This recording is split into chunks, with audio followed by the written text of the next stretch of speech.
दोस्तों नमस्कार। गुजरात का संदेश है कि प्रधानमंत्री के चेहरे से इतर कोई दूसरा चेहरा कोई मायने रखता ही नहीं है। हिमाचल प्रदेश का संदेश है प्रधानमंत्री का चेहरा कोई मायने रखता ही नहीं है और उसके ठीक सामने कोई दूसरा चेहरा हो ही नहीं तो भी जनता प्रधानमंत्री मोदी के साथ खड़ी नहीं होगी। उपचुनाव ने बतलाया कि दरअसल रामपुर को छोड़ दीजिए, जहां पर बीजेपी या आरएसएस जिस विचारधारा को परोसना चाहती है वह तो सफल हो गई, लेकिन बाकी हिस्सों के उपचुनाव में प्रधानमंत्री मोदी का चेहरा नहीं चला, कमल का फूल नहीं चला और बीजेपी पार्टी के तौर पर नहीं आई और संघ के स्वयंसेवक कार्यकर्ता के तौर पर सफल नहीं हुए। बीते 8 बरस का सच इस देश का यही है कि दरअसल एक ही चेहरे के आसरे समूची सरकार चल रही है, कोई दूसरा नेता मायने रखता नहीं है। और ध्यान दीजिए तो नगर निकाय के चुनाव हो या फिर म्युनिसिपल कॉरपोरेशन को लेकर सबसे निचले स्तर पर चले जाइए, वहां पर भी जीत हो। विधानसभा किसी भी राज्य में चुनाव लड़ा जा रहा हो और वहां पर जीत का बिगुल अगर बीजेपी के लिए बज रहा हो, और लोकसभा तो खुद है ही, एक ही चेहरा रेंगता है और वो है प्रधानमंत्री मोदी का चेहरा। प्रधानमंत्री मोदी के इर्द गिर्द मौजूदा वक्त की सबसे मजबूत सरकार है। इस चेहरे के इर्द गिर्द लोकसभा के भीतर सबसे बड़ी तादाद में सांसदों की तादाद है जो कि बहुमत के साथ बैठे हुए हैं। राज्यसभा के भीतर भी दूसरी पॉलिटिकल पार्टी जो कि यूपीए के साथ नहीं यानी कांग्रेस के साथ नहीं, वह भी कहीं ना कहीं हिचकोले खाते हुए एनडीए का साथ दे देती है यानी बीजेपी का साथ दे देती है। इस कतार में आपको कई मिल जाएंगे, चंद्रशेखर राव मिल जाएंगे, जगन रेड्डी मिल जाएंगे, नवीन पटनायक मिल जाएंगे, लेकिन चेहरा एक ही है, वो चेहरा नहीं बदला है। और 2014 का जो मंत्र इस देश में राजनीतिक चुनाव प्रचार की चकाचौंध से शुरू हुआ था, उसका असर यह हुआ कि कॉरपोरेट पूंजी भी एक ही चेहरे के इर्द गिर्द घुमड़ती है। इस देश के जितने भी इंस्टीट्यूशंस हैं, उन इंस्टीट्यूशंस को लेकर विपक्ष के जो भी आरोप हों, ध्यान दीजिए कभी किसी दूसरे नेता का नाम किसी भी पॉलिटिकल पार्टी ने नहीं लिया, चाहे वो बीजेपी का ही क्यों ना हो। नाम एक ही लिया गया, वो ममता बनर्जी ले, वो शरद पवार ले, वो अरविंद केजरीवाल ले, वो चंद्रशेखर राव ले, या फिर नीतीश कुमार ही क्यों ना लें या अखिलेश यादव ही क्यों ना लें, कोई भी नाम एक ही आता है और वो नाम है प्रधानमंत्री नरेंद्र मोदी का। और 2019 के चुनाव में 2014 की तुलना में जो वोट बैंक बढ़ा, उसके इर्द गिर्द भी एक ही चेहरा था, बाकी कोई मायने रखता नहीं था। सब घूम जरूर रहे थे, चुनाव प्रचार जरूर कर रहे थे, लेकिन केंद्र में एक ही चेहरा था और उसी चेहरे के इर्द गिर्द का ताना बाना कमोवेश हर भाषणों में हर नेता की जुबां पर था। तो देश के सामने एक चेहरा है और वह चेहरा अगर हिमाचल प्रदेश में काम ऐसे वक्त में नहीं किया जहां डबल इंजन की सरकार पहले से चल रही थी। आप कह सकते हैं बहुत छोटा राज्य है, लोकसभा की सिर्फ 4 सीटें ही आती हैं और इसके असर के आसरे कम से कम आप 2024 देखने की कोशिश मत कीजिए। ऐसा कह भी सकते हैं, ऐसा सोच भी सकते हैं, लेकिन आज की स्थिति में जो देश के भीतर अलग अलग प्रांतों में जो कांग्रेस की सरकार, आम आदमी पार्टी की सरकार, ममता बनर्जी की सरकार, नवीन पटनायक की सरकार, जगन रेड्डी की सरकार, चंद्रशेखर राव की सरकार, हेमंत सोरेन की सरकार, इन तमाम सरकारों का जब आप आकलन करना शुरू कीजिएगा तो एक सवाल पहली बार उन्हीं मुद्दों के आसरे उठेगा जिन मुद्दों पर जीत के साथ इस देश के सामने सुविधाओं की पोटली खोलने का जिक्र 8 बरस पहले किया गया था और अब तो 9 बरस होने को आ रहे हैं। तो 2014 से चली हुई परिस्थिति 2024 में आकर कहां टिकती है और इस चेहरे को साख, इस चेहरे की चकाचौंध या सामने कोई दूसरा चेहरा है ही नहीं, यह कहकर क्या इस चेहरे के आसरे 2024 के चुनाव परिणाम आ सकते हैं? इसके 2 तरीके हैं। पहला तरीका गणित का है, क्योंकि लोकतंत्र के भीतर चुनावी जीत नंबरों को देखती है और कहते हैं गुजरातियों को नंबरों से बड़ा प्रेम होता है। नंबर ज्यादा आ जाएं तो उनके चेहरे पर खिलखिलाहट उठती है, लेकिन नंबर अगर कम हो जाए तो वो रुआसे हो जाते हैं और लोकतंत्र का चेहरा भी कुछ ऐसा ही है। जिसके पास नंबर होंगे उस दिशा में चीजें चली जाएंगी। और दूसरा एस्पेक्ट है परसेप्शन का। परसेप्शन चेहरों को गढ़ता है, और चेहरों को गढ़ने के लिए जो परसेप्शन बनाया जाता है उसमें एक बड़ी भूमिका सुप्रीम कोर्ट के फैसलों की होती है, इलेक्शन कमीशन के खामोशी की होती है, मीडिया के लगातार प्रचार की होती है, तमाम कैबिनेट मिनिस्टर्स के मंत्रालय और खुद कैबिनेट मिनिस्टर जो भी भाषण इस देश में दें उसमें एक ही चेहरे को अपने सामने रखें। तो आपके जहन में सिर्फ एक ही चेहरा रहेगा। लेकिन हिमाचल प्रदेश में यह काम क्यों नहीं किया? उत्तर प्रदेश के भीतर 2 सीटों पर यह काम क्यों नहीं किया? और रामपुर की सीट तो दरअसल उस आजम खां से जुड़ी है जहां पर महसूस हर किसी को होता है कि दरअसल सत्ता ने अपनी विचारधारा के जरिए चाहा और उनको लपेट लिया एक झटके में। यह सवाल अलग अलग प्रांतों में अलग अलग तरीके से, छत्तीसगढ़ में कांग्रेस के पार्टी की जीत, राजस्थान में उपचुनाव में एक पार्टी पर जीत, कई सवालों को खड़ा करती है। लेकिन आज जिक्र एक ही चेहरे का कर रहे हैं और उसके इर्द गिर्द इन 2 बातों का जिक्र जरूर होना है, क्योंकि इस देश के भीतर में जो आर्थिक सामाजिक परिस्थितियां हैं और उसको लेकर सरकार की जो नीतियां काम कर रही है, उन नीतियों के दायरे में आप बहुत दूर मत जाइए। इस देश के भीतर में 125 एस्पिरेशनल डिस्ट्रिक्ट्स को ही आज हम पकड़ेंगे, और इसके साथ तमाम राज्यों में जहां जहां बीजेपी की सरकार नहीं है और जहां बीजेपी की सरकार है वहां स्ट्राइकिंग रेट आप क्या दे सकते हैं, और स्ट्राइकिंग रेट पहले क्या था आप क्या सोच सकते हैं। दोनों परिस्थितियों में परसेप्शन साथ साथ चलेगा, आंकड़े साथ साथ चलेंगे और इस देश की सामाजिक आर्थिक स्थिति साथ साथ चलेगी। अगर राष्ट्रीय छवि प्रधानमंत्री मोदी की ढह जाए तो क्या आज की तारीख में आरएसएस के नाम पर वोट मिल सकता है? नहीं मिल सकता है। अगर प्रधानमंत्री मोदी की छवि धूमिल होने लगे या वो साख और क्रेडिबिलिटी ना बचे तो क्या वाकई बीजेपी में कोई नेता है जिसके नाम पर इस देश में वोट देने की होड़ लग जाएगी? मुश्किल सवाल है, जो है नहीं, क्योंकि तमाम कद्दावर नेताओं को मौजूदा चेहरे ने ही ध्वस्त किया है और इस बात का एहसास कराया है कि यह चेहरा है तो यह पार्टी है, यह चेहरा है तो यह सरकार और सत्ता है, यह चेहरा है तो सुविधाओं के साथ आपको लैस किया जा रहा है। यही चेहरा है जिसके पीछे अगर आप खड़े होंगे तो आपको सत्ता मिलेगी, अन्यथा आपको कुछ भी नहीं मिलेगा। तो एक सवाल कोई पूछ सकता है, जब यह चेहरा नहीं होगा तब क्या होगा? तो क्या उसके समानांतर एक दूसरी परिस्थिति कॉरपोरेट के आश्रय खड़ी की गई कि इस देश के भीतर में कॉरपोरेट बंधु जो हैं उनको इस देश का पूरा बेसिक इंफ्रास्ट्रक्चर सौंप दिया जाए कि जो भी राजनीतिक सत्ता इसके बाद आए या जो भी चेहरा आए उनके साथ खड़ा होना मजबूरी हो, और ये 2-3 चेहरे जो बंधुओं के तौर पर सत्ता और उस चेहरे के साथ खड़े हैं वह उस सरकार, सत्ता और उस चेहरे के हक में राजनीति साधने की दिशा में बढ़ेंगे? क्या इसीलिए यह ताना बाना बुना गया? हो सकता है, इससे इनकार कोई नहीं करेगा। लेकिन अब आप आइए एक एक स्टेट वाइज चलते हैं जिससे आपके जहन में चीजें साफ होने लगेंगी। 2019 के 3 राज्य जहां पर एक भी सीट प्रधानमंत्री मोदी के चेहरे पर नहीं मिली, यानी बीजेपी को नहीं मिली, और ये 3 राज्यों की कुल 84 सीटें होती हैं। इसमें आंध्र प्रदेश है, तमिलनाडु है और केरल है। तीनों राज्यों की 84 सीटों में 0 सीट मिली।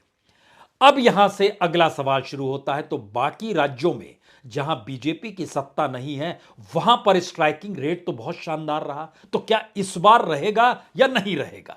शुरुआत छत्तीसगढ़ से करते हैं, क्योंकि छत्तीसगढ़ में भी भूपेश बघेल जो हैं, प्रधानमंत्री मोदी जैसे खुद को ओबीसी कहते हैं, वह भी ओबीसी के तौर पर खड़े हैं। लेकिन आप फिर एक सवाल करेंगे, भूपेश बघेल तो 2024 के चेहरे नहीं होंगे, वह तो अपने राज्य की राजनीति साध रहे होंगे। तो राज्य की राजनीति को साधते हुए लोगों के सामने जो सुविधाएं आ रही हैं या नहीं आ रही है, और केंद्र की नीतियों के आश्रय लोगों के सामने जो मुश्किल हालात बन रहे हैं या नहीं बन रहे हैं, इन दोनों चीजों का आकलन क्या 2024 में राज्यवार होगा या ये देखने की परिस्थिति में आ जाएंगे? जी नहीं। जैसे 2014 में हमें एक चेहरा पसंद था, 2019 में एक चेहरा पसंद था, वही चेहरा 2024 में पसंद होगा, शायद ये मुश्किल है। मुश्किल इसलिए है क्योंकि केंद्र की नीतियों की वजह से किसानों के सामने मुश्किल आई, केंद्र की नीतियों की वजह से प्रवासी मजदूरों के सामने मुश्किल आई। केंद्र की नीतियों की वजह से एजुकेशन सिस्टम चरमराता हुआ दिखाई दिया। केंद्र की नीतियों की वजह से हेल्थ सेक्टर का इंफ्रास्ट्रक्चर डामाडोल खुले तौर पर दिखाई दिया और सरकार ने आंखों पर पट्टी बांध ली। केंद्र की नीतियों की वजह से बैंक और बैंक से जुड़े हुए जो लोग हैं वो समझ चुके हैं कि कितने मुश्किल हालातों में अब किस किस रूप में बैंक पैसा वसूलता है, और बैंक अंदरूनी तौर पर जान चुका है कि जो कर्ज देने की परिस्थिति थी, बढ़ता एनपीए था, उसमें बुक तो ठीक कर रहे हैं लेकिन बैंकों की हालत खस्ता है, यानी आर्थिक नीतियां डावाडोल है। आरबीआई भी खुले तौर पर कहता है अब हम महंगाई को रोक तब तक नहीं सकते हैं जब हम कर्ज लिए हुए लोगों पर बोझ और नहीं बढ़ा है। तो जो कर्ज लिए हुए लोग हैं वो रेपो रेट के बढ़ने से उनकी धड़कनें बढ़ जाती है। तो जो नीतियां हैं उनका असर लोगों पर पड़ा है और अब वो असर ही रहेगा। अब आप कोई नारा नहीं लगा सकते हैं कि इस बार तो फिर ये होगा, इस बार ये कर देंगे, ऐसा नारा इस बार लग नहीं सकता है। आपको कोई जादुई मंत्र ठीक उसी तरीके से करना होगा जो आपने गुजरात में खेला। तो गुजरात का मॉडल एक तरफ है, दूसरी तरफ इस डेमोक्रेसी के मैथमेटिक्स है। उसके बाद आइए, छत्तीसगढ़ में 11 सीटों में से 9 सीट जीती थी। राजस्थान में 25 में से 25 सीट जीत गए थे। 4 सीट हिमाचल की थी, चारों सीट जीत गई थी। यानी ध्यान दीजिए, अगर तो 40 में से 39 सीट आज की तारीख में जहां 3 जगह पर कांग्रेस है, वहां पर लगभग 99.9% स्ट्राइक रेट इस चेहरे का था। क्या कोई कह सकता है कि यह स्ट्राइक रेट कंटिन्यू करेगा? मुश्किल सवाल नहीं है, क्योंकि अब राजस्थान के चुनाव जो होंगे उसमें जीत किसको मिलती है और छत्तीसगढ़ में जीत किसको मिलती है, और हिमाचल कांग्रेस जीत चुकी है। इन परिस्थिति के भीतर में स्ट्राइक रेट कम होंगे, इससे भी इनकार नहीं है। पंजाब और दिल्ली, आम आदमी पार्टी गुजरात में घुसती है और 12.5% वोट ले जाती है। हालांकि अपने तौर पर वो नाकाबिल साबित होते हैं जब वो लिख कर देते हैं जिन जिन के नाम, वो चुनाव हार जाते हैं। तो ये गिमिक है। तो गिमिक के आसरे केजरीवाल ने अपनी राजनीति को जब आगे बढ़ाया तो अगला सवाल यह भी है कि पंजाब की 13 सीटों में से बीजेपी पिछली बार सिर्फ 2 ही सीट जीती थी, उनके साथ अकालीस थे। इस बार क्या होगा? इस बार अकाली साथ नहीं है। एक चीज और यहां जोड़ लीजिए, अकालियों का साथ ना होना, शिवसेना का साथ ना होना, नीतीश कुमार का साथ ना होना, 3 चेहरे साथ नहीं है। तो इन 3 राज्यों के बीच इस चेहरे, जो प्रधानमंत्री मोदी के चेहरे का गुणगान करने वाला कोई नहीं है। बीजेपी खुद ही है। महाराष्ट्र में वो खुद है, पंजाब में वो खुद है, बिहार में वो खुद है, और ये तीनों लोग, शिवसेना, जनता दल यूनाइटेड और अकालीस, तीनों राज्यों में बीजेपी का विरोध करेंगे। तो यह चेहरा धूमिल होगा। यहां स्ट्राइक रेट और कम होगा। पंजाब में तो यूं ही कम है, और दिल्ली में 7 की 7 सीट, यहां असर पड़ेगा, पड़ सकता है। स्ट्राइक रेट और कम होगा तो ये 20 सीटें जो केजरीवाल यानी आम आदमी पार्टी के तहत है, वहां स्ट्राइक रेट भी कम होगा, क्योंकि 20 में से 9 सीटें जीती थी। तो स्ट्राइक रेट कम होने का मतलब क्या है, यह आंकड़ा बाद में समझिएगा।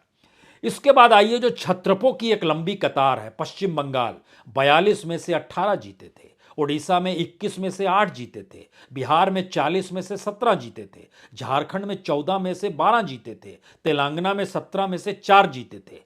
यानी 134 सीटों पर क्या पश्चिम बंगाल की वही स्थिति रहेगी, या स्ट्राइक रेट वहां ममता का बढ़ जाएगा? क्योंकि वहां पर की परिस्थिति खुले तौर पर बताती है कि जो आमने सामने की परिस्थिति थी, चुनाव के बाद एक अलग स्थिति में आकर चीजें खड़ी हो रही है। क्योंकि जो नीतियां हैं आर्थिक तौर पर, उसने व्यापारी तबके को परेशान किया, मजदूरों को परेशान किया, किसानों को परेशान किया, छात्रों को परेशान किया। प्रवासी मजदूर जो लौटे, दोबारा लौटकर काम नहीं जा पाए, उनके सामने मुश्किल हालात। और देश के इंफ्रास्ट्रक्चर को लेकर जितनी भी योजनाओं का आप ऐलान करते चले जाइए, लेकिन उन योजनाओं का सच भी यह है कि दरअसल इस दौर में योजनाओं के लगातार विलंब होने की वजह से 4.5 लाख करोड़ सरकार को अलग से लगाना पड़ेगा जब ये परियोजनाएं बढ़ेंगी। और इनकी तादाद देश भर में तकरीबन 158 प्रोजेक्ट्स को लेकर है, जो बड़े प्रोजेक्ट्स हैं। अब सवाल यह है कि 134 में 2019 का जो स्ट्राइक रेट था, वो स्ट्राइक रेट बरकरार रख सकते हैं क्या 2019 की तुलना में, या नहीं रख सकते हैं? हम माने कि मेंटेन कर भी लेंगे इस जगह में आकर, और एक नाम और लेना होगा महाराष्ट्र का, जहां ये शिवसेना के साथ थे लेकिन महाराष्ट्र की 48 में से 23 सीटें इन्होंने जीती थी। वहां स्ट्राइक रेट डगमगाएगा या नहीं डगमगाएगा? डगमगाएगा या नहीं डगमगाएगा? फिर सोचिए, डगमगाएगा या नहीं डगमगाएगा? ये एक मुश्किल सवाल नहीं है, क्योंकि शिवसेना की राष्ट्रीय छवि लिए हुए उद्धव ठाकरे हैं। एकनाथ शिंदे और उनका ग्रुप राष्ट्रीय छवि के साथ नहीं है। बाला साहब ठाकरे की विरासत को अपने साथ तस्वीर में चस्पा करने से राष्ट्रीय तस्वीर नहीं बनती है और छवि भी नहीं बनती है, तो वो भी अटैक होगा। यानी इन जगहों पर देखें तो जो हमने जिक्र किया, आंध्र प्रदेश, तमिलनाडु, केरल, छत्तीसगढ़, राजस्थान, हिमाचल, पंजाब, दिल्ली, पश्चिम बंगाल, उड़ीसा, बिहार, झारखंड, तेलंगाना, महाराष्ट्र, कुल मिला के यह जो सीटें होती है यह 326 सीट हो जाती है। 326 सीट का मतलब आप समझ रहे हैं। इन 326 सीटों पर स्ट्राइक रेट जो इससे पहले था, अगर वो कम होता है, और अब जो हम आपको लिस्ट बताने वाले हैं बीजेपी शासित राज्यों की, उसको जब आप समझेंगे तो स्ट्राइक रेट अगर वहां कंटिन्यू भी कर जाए, जो वहां स्ट्राइक रेट बहुत बेहतरीन है, क्योंकि उत्तर प्रदेश 80 में से 62, गुजरात 26 में से 26, मध्य प्रदेश 29 में से 28, उत्तराखंड 5 में से 5, असम 14 में से 9, हरियाणा 10 में से 10, कर्नाटक 28 में से 25, यानी 192 सीट में से 165 सीट जीती यहां बीजेपी ने। अगर इन जगहों पर स्ट्राइक यही रहती है, चेहरे की, छवि की, बीजेपी की, चुनाव चिन्ह की, पार्टी की, सबकी एक रहती है, इसके बाद भी इन्हें 107 सीट और चाहिए जादुई आंकड़े के लिए, अगर इन राज्यों में क्लीन स्वीप वो कर रही है जो पिछली बार 2019 में किया और यहां इनकी सरकार चल रही है। अब यहां से सवाल शुरू होता है कि क्या 107 सीट 326 सीटों में से ला पाने की स्थिति में हो पाएगी या नहीं हो पाएगी? यह सवाल इसलिए कहीं ज्यादा महत्वपूर्ण है कि यह एक लिहाज से 33% का स्ट्राइक रेट होना चाहिए, और यही वो पूरे राज्य हैं जहां पर छत्रपों का राज है, जहां पर छत्रपों के साथ गठबंधन में राष्ट्रीय पॉलिटिकल पार्टी कुछ खेल कर देती है, और पहली बार छत्रपों ने मान लिया है कि उनका चेहरा नहीं चलेगा। एक अगर केजरीवाल का जिक्र इस गुजरात चुनाव में 12%, 12.5% वोट के बाद दीजिए, ममता बनर्जी भी शिथिल पड़ गई, नीतीश कुमार भी शिथिल पड़ गए, चंद्रशेखर राव भी शिथिल पड़ गए, नवीन पटनायक कुछ कहते नहीं हैं, जगन रेड्डी खामोश हैं, शरद पवार अब समझ चुके हैं राजनीति ढलान पर है। इन सारी परिस्थितियों के भीतर अकाली भी खामोश रहते हैं, उद्धव ठाकरे भी अपने राज्य में सीमित हैं। इन सारी परिस्थितियों के भीतर 2024 को लेकर जो लगातार सवाल उठ रहे हैं कि स्ट्राइक रेट अगर 33% से नीचे चला जाता है, बीजेपी का जो पिछली बार हाईएस्ट पे था 33.5%, 34% तक गया था, जो बीजेपी शासित नहीं है उन राज्यों में, तो फिर मुश्किल में 272 के जादुई आंकड़े को छूना मुश्किल हो जाएगा। और यह सवाल जैसे ही शुरू होता है, हमको लगता है कुछ चीज और समझ लीजिए इसके समानांतर में, क्योंकि जब 125 जो एस्पिरेशनल डिस्ट्रिक्ट है, वहां की गरीबी, वहां की मुफलिसी, वहां के दर्द, वहां की परेशानियों का जिक्र इसलिए जरूरी है कि 2014 से ये लोग भी सुनते आए। मसलन आप उड़ीसा में जाइएगा तो वहां पर 9 जिले हैं जो एस्पिरेशनल डिस्ट्रिक्ट में आते हैं, बेहद पिछड़े हुए हैं, 50% से ज्यादा यहां गरीबी है। नवरंगपुर, मलकानगिरी, कोरापुट, रायगढ़, कालाहांडी, कंधमाल, गजापति, ढेनकमाल, बालांगीर, इस बात का जिक्र होता है। पंजाब के भीतर भी फिरोजपुर और मोगा में यही स्थिति है, नाजुक स्थिति है, तो उसको आप कैसे साधेंगे? राजस्थान के भीतर घुसिए, जो धौलपुर, जैसलमेर, बाड़मेर, कटौली, सिरोही, वारन, 6 जिले हैं। लेकिन बड़ा सवाल है ये कि ये सारे राज्यों का जो हम जिक्र कर रहे हैं, यहां तो बीजेपी है नहीं। उत्तर प्रदेश में आइए, उत्तर प्रदेश के 10 जिले जहां पर गरीबी, मुफलिसी, और बिहार और झारखंड के उसके बाद झारखंड में तो 19 जिले हैं। इन जगहों पर प्रधानमंत्री मोदी के चेहरे के आसरे वोट समेटा अब जा सकता है कि नहीं जा सकता है? उनकी हालत और बदहाल हुई, सत्ता और चकाचौंध में चली गई। मसलन अगर आप उत्तर प्रदेश का जिक्र करें, जहां पर 62 सीटें जीती थी, बहुत बड़ी बात है।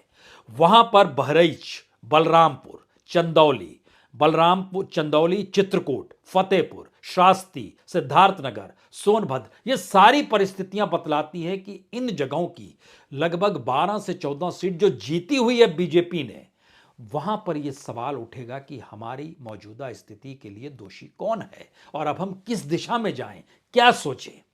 यह एक सवाल चेहरे को लेकर है, क्योंकि चेहरे की रंगत हिमाचल में नहीं चली, उपचुनाव में नहीं चली। उसका अगला प्रयोग कर्नाटक में होना है, जिस कर्नाटक से कांग्रेस की पदयात्रा गुजरी है। कर्नाटक में भी यही परीक्षा होगी सही मायने में।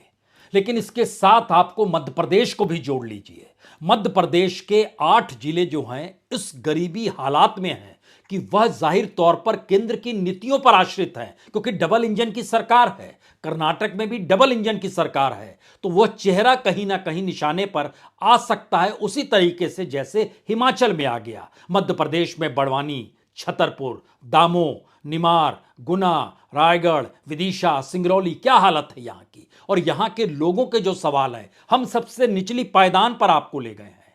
और जो राजनीतिक प्रयोग महाराष्ट्र में हुआ है, महाराष्ट्र के भी गढ़चिरौली का इलाका, जलगांव का इलाका, नंदुरबार का इलाका, उस्मानाबाद का इलाका, वाशिम का इलाका, नांदेड़ का इलाका, यह मैसेज क्या है यहां के लोगों के लिए? यह भी डबल इंजन की सरकार है। तो डबल इंजन की सरकार बीजेपी जहां चला रही है, वहां के अगर लगभग 44 जिले इन परिस्थितियों को जी रहे हैं, तो क्या सीधे सीधे हम मानकर चलें कि 44 जिलों का मतलब अगर एक एक सीट भी ले ले तो 44 सीटों पर सीधा असर पड़ेगा, क्योंकि इन 44 सीटों पर बीजेपी 2019 में जीती थी। तो क्या ये छवि अगर टूटेगी तो बीजेपी बिखर जाएगी, आरएसएस की स्थिति नाजुक हो जाएगी। यहां पर आखिर में एक सवाल और जरूरी है। अर्थव्यवस्था लड़खड़ाई है, ये राज्यों पर सीधा असर पड़ा है। और कई राज्य तो ऐसे हैं जो अपनी संपत्ति को गिरवी रखकर अब कर्ज लेने की स्थिति में आ गए। मसलन पार्क को गिरवी रख दिया, अस्पताल को रख दिया, सरकारी भवन को रख दिया, जमीन दे दी। और जीडीपी का माना यह जाता है कि 3.5% से ज्यादा कर्ज बाजार से लेना नहीं चाहिए। लेकिन आपको जानकर हैरत होगी, जो बीजेपी शासित राज्य अगर हरियाणा में जाइएगा 31.4% है। पंजाब की स्थिति सबसे नाजुक है, 46.8% का कर्ज जीडीपी की तुलना में है। राजस्थान भी लगभग 40% के लगभग है। झारखंड लगभग 30% के लगभग है। यानी बजट में भी इन्होंने जिक्र नहीं किया, और जिक्र नहीं करने के बाद कर्ज ले लिया। उत्तर प्रदेश इसमें एक बेहतरीन उदाहरण है, 25,000 करोड़ का कर्ज इन्होंने बजट में नहीं दिखाया। कर्नाटक ने 10,000 करोड़ का नहीं दिखाया। यह बीजेपी शासित राज्य है। हालांकि तेलंगाना ने सबसे ज्यादा 56,000 करोड़ का कर्ज है जो बजट में नहीं दिखाया है। लेकिन फिर भी इकोनॉमिक स्थिति, इस देश के भीतर की सामाजिक परिस्थिति, जिस नफरत और भारत जोड़ो को लेकर इस देश में संदेश जा रहा है, उसके मद्देनजर सामाजिक स्थिति, आर्थिक नीतियों को लेकर सरकार का चेहरा, और इन सब में सत्ता पाने के लिए जिस गणित का जिक्र होता है, उस गणित के जिक्र के आश्रय लगातार कई सवाल एक के बाद एक खड़े होते हैं कि इस देश के भीतर में एक छवि गढ़ी गई, उस छवि के आश्रय इस देश को गढ़ा जा रहा है, और उस देश के आश्रय छवि को ही देश बताया जा रहा है। तो क्या गुजरात मॉडल, जो ताबड़तोड़ जीत के साथ रिकॉर्ड बनाते हुआ, क्या यही मॉडल 2024 में काम करेगा? या ये जो मिला जुला मॉडल था, जिसमें तस्वीर धूमिल होगी, कहां पर कैसे किस रूप में नहीं पता है, अगर वो स्थिति आती है तो नाजुक स्थितियां एक झटके में आपको 250 के नीचे एक झटके में ले आती है। और छवि जब गढ़ते हैं तो एक झटके में 400 पार पहुंच जाते हैं।